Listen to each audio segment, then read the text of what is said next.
ఇది చెప్పురా. మంచి ఫ్యాంట్లు ఉన్నాయా? లేవురా, అన్ని పుచ్చిపోయినాయి. ఇవే తగ్గించుకుందే మంచిది. అంత ఎటగారు వద్దు కానీ ఓ మంచి ప్యాంట్ చూపి. మరి మంచిగా ఇంకేముంటాయి? ఇది చూడు, మంచిగా మారు పేరు ఈ ప్యాంటు. అవునా? ఎందా మామా?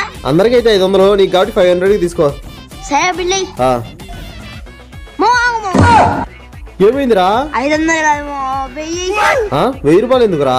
మనానికి బిల్లు చూపించి 1000 రూపాయలు డబ్బులు చేస్తా. మన ఇద్దరం ఒక గంట అటు సినిమాకి పోదాం.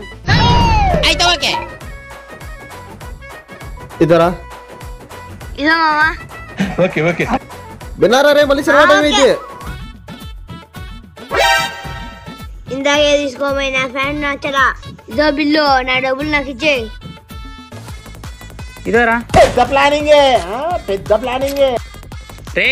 ఇందాక పిల్లోడు ప్యాంట్ అయిపోయినట్టు కదా. అవును. నచ్చలేదని చెప్పి రిటర్న్ ఇచ్చి 1000 రూపాయలు డబ్బులు తీసుకోమన్నాడు. 1000 రూపాయలు డబ్బులు తీసుకోపోయిందా? నువ్వు చాలా కంట్రీలో ఉన్నావు బేటా. అనవసరంగా ఎదవనైపోయా.